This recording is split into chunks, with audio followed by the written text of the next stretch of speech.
All right, welcome back. And we're asking you, why do you think the Jubilee government allowed the doctor strike to go on for this long?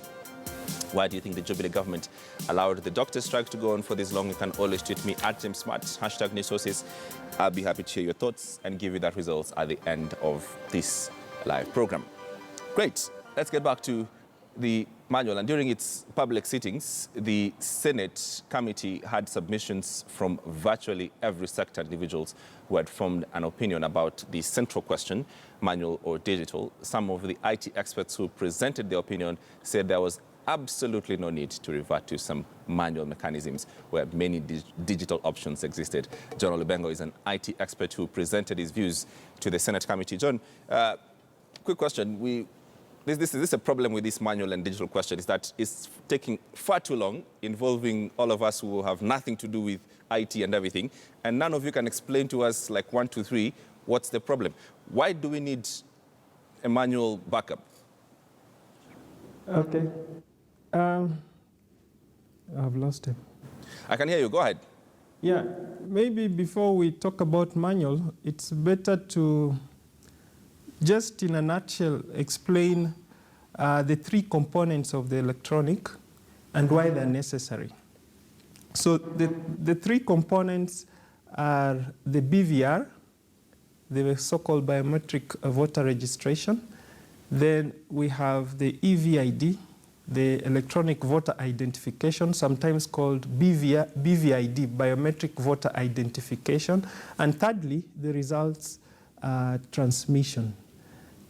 So the BVR, I think, is not in contention. Both sides of the political divides agree that voters will be registered biometrically.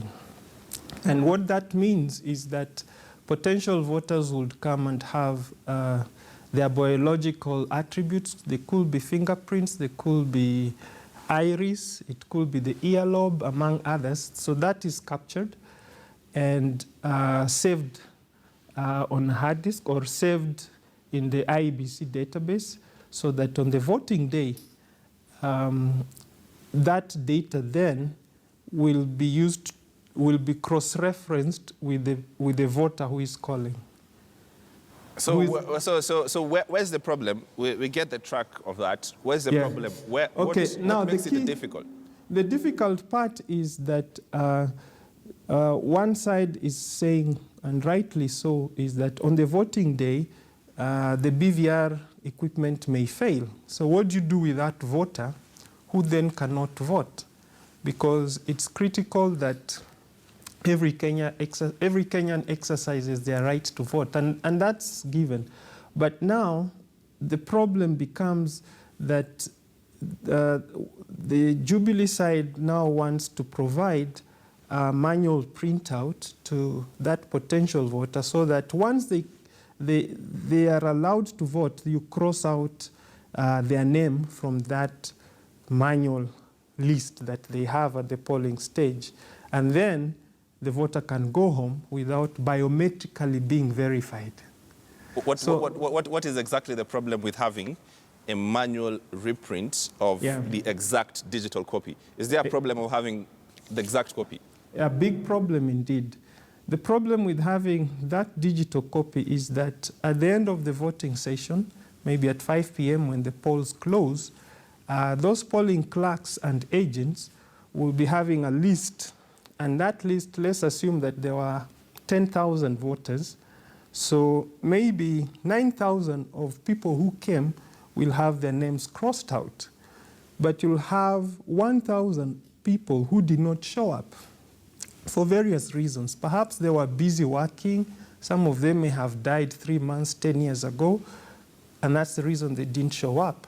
But within the polling station, that category of people who didn't show up can be made to vote. How? By simply crossing out their names and picking a ballot paper and ticking the preferred candidate on their behalf and dropping the same ballot into the ballot box.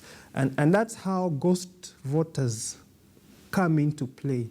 So that's how they came about. Hang on to that thought. Let me come to my panel here. The question of it's not truly, I mean, if we are to be honest with each other, the question is just not about digital or manual. The problem we have is a question of trust. At the center of this is just a question of trust, that someone will try to fiddle and mess up with the system. Right, it's true. And I mean, there's a history to this. In the sense that there's a reason why people don't trust the people who run our elections. If you listen to S.K. Macharia yesterday, he articulated elections from 1992. That's only one election. All the elections we've had since 92, where the person who got the most votes was actually declared president. That should worry all of us. Going back to the current dispute, the electronic system, as Bengo has articulated, was brought in essentially to cure the problems that were there with having a manual register. You cannot now say that the manual register is the one that is fixing the problems with the electronic one. But the AG says Kenya has a completely manual system that is supported by electronic interventions. Well, so it's a manual system. It doesn't really matter. There are elements within our voting process that are manual. So you vote manually, it's counted manually. But we prescribe, for example, the result transmission is done electronically. And don't forget, these are provisional results that are sent electronically. The physical paper still has to make it to IEBC. So still manual. But the point is, the reason why you say that this is sent across electronically is because we remember in 2007 when people were missing, when returning officers couldn't be found, and they would turn up with documents that have been changed, there's whiteout, numbers have been cancelled, others added on. So the fact that there's already a copy there of provisional results gives you some way. Yeah, precisely. It's a check. So when we speak of it's either manual or electronic, we'll miss the point. Both are there. They're working, but they work in concert so to ensure that the election itself is not stolen. Well, again, solving the question of trust, this is a political dispute, obviously, between the two opposing sides. And we can't solve by putting laws, regulations, across the board, saying, well, we must prescribe how an officer on the election date, if I come there and, my details are not working, what happens to that? To that? Should we prescribe all that in the law and put all that regulation so that we can stop ourselves from stealing from each other? We've never lacked laws. It's not even a question of laws. I mean, like Gadara explained, it's essentially, the trust component. Why do Kenyans have, and legitimately so, do not trust our electoral processes? And I understand at one level, my critique has always been that we invest all our hopes, fears, and dreams in an electoral process, which is, one function of a democracy. But I think a lot of the time, what tends not to be discussed is the integrity of the election process. Why is it so difficult? For instance, Daktari said that, this process where we are, the law that we have, was arrived at in a bipartisan fashion where people sat, because like you said, this is a political process, and it was agreed that, the other side felt that, they can rush, we can have a special sitting for this to be discussed. I think it's a question of optics, And then again, we are this country. What I'm slowly realizing is we like reinventing the wheel. Post 2007, there was the Kriegler report, which actually audited those elections and the prior ones and what was ailing the system. And they prescribed a way of solving issues. And one of them was having an electronic voting system from the BVR to voting to the transmission. So now we are rubbishing all that, and now we want to go back to. But even James, even with that register, who has seen this register? Why can this register be public? Right. I always pray, this register. I mean, it's so mysterious. It's so mysterious. It belongs to let me get to Olubego just for the very last time and ask this question. It has been asked several times in the Senate committee. That truth is, and the Attorney General made a comment out of this, said that these electronic devices, if we have any surety in anything, is that they will fail. They will surely fail. So, digital, we can just put all our hopes, our election hopes, our dreams, hopes, and fears on that day on something that can fail. How do we cure that?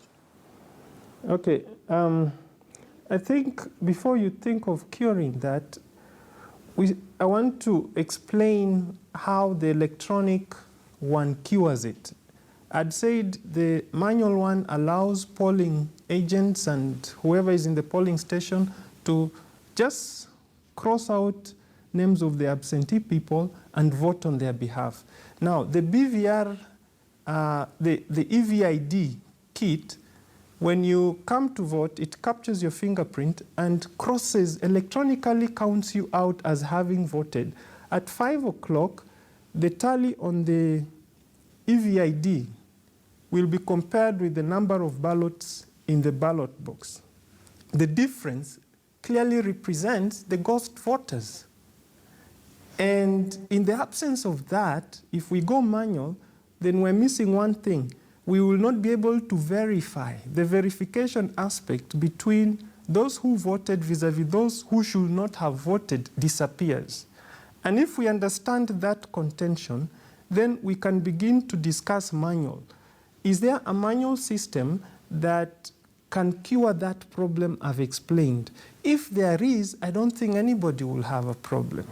But as long as there is no manual system that can address that gap, then the outcome of that election has no reliability. Now, because we understand that point, then it becomes critical that we make sure that the electronic works. Unless somebody discovers a manual process that can address that gap. All right. Okay, thank you very much. Is putting us in another quagmire. Unless someone requires, figures out a manual system that works, then we'll give her. Thank you very much for your thoughts and your comments. We appreciate it. Thank you very much. Now, the Speaker of National Assembly is expected to call a one-day special sitting to vet the electoral agency nominees. Majority Leader Eden Duale has today indicated that once the Speaker receives the names, which he has, and a report this evening says that tomorrow at 10 a.m., that happens at City Hall. And people have been asking why the people who had the least points got nominated. Is there really a point to discuss it? Well, again, I think here we have a situation where we want to have a transparent election, but run by officers who've been recruited by rather obscure and opaque means.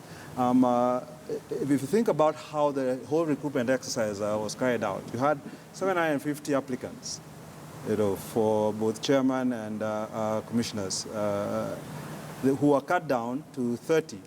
And we were never told, how did they arrive at these 30? Who are these 720 yes. who were put aside? And that is then elided, it's ignored. My thing is, I think we need to insist that the selection panel publishes all the minutes of its meetings. Let us see how it made its decisions. Because if we want to be transparent, if we want to have a credible election, then it's upon us to insist that the entire process is transparent, it's seen to be for what it is. So then anybody who puts up his hand to say, well, no, actually, it can be put off. These are Jubilee guys, you can see in the record, this is how decisions were made. What problem do you have with these new nominees and those getting vetted? I have zero problem. I'm agnostic yes. As far as that is concerned. Okay. But somebody once mentioned, if in a country the name of the chair of the Electoral Commission is not known, then you know that you are running a good election. In this country, the process leading up to appointment or selection of Electoral Commission is always an incredible, it's a thriller. We love it, it's melodramatic. It just shows that, again, nobody wants to deal with this problem from the way we are recruiting people. I mean, we are talking about the law just in the previous segment. And we are talking people who will now, birth this process. And this process is still shrouded in mystery. Mm-hmm. And then we come, the first week of August and we say, oh my goodness, what happened? Pasi, your final thoughts. I think, as Gadara said, it would be prudent to know how did the selection panel arrive at this, so that we'll say those two or whatever other names don't qualify or qualify. Yeah. But prior to that, we don't know how they arrived at that. It's difficult to, criticize. James, let me All make right. one very, very quick point. One of the problems that this highlights is the fact that this is not in service Yes. of an audit of the electoral system. So we're actually firefighting. What we should have done is look at the entire system, not just deal with it in small components, BVR here, AVID, IEBC commissioners, but to see the entire system and to understand how it all works to deliver a transparent outcome. Okay. And then if we had done that audit, then we would know these are the things we need to change as opposed to Right. the small fights we're having now that leaders Thank you very much. Run out of time. Good things just, are very short in life. And we asked you, why do you think the Jubilee government allowed the doctors to go on strike for long? 11% of you said there was no money. 10% claim disorganization. 22% say different priorities. And a whopping 57% say the Jubilee government just doesn't care. That does it for us here on News Sources. Patrick Gadara, Blaiboru, Kakari Masikori, and all my guests from Eldoret and in town. Thank you very much. Kate and Prime is up next. Don't go too far.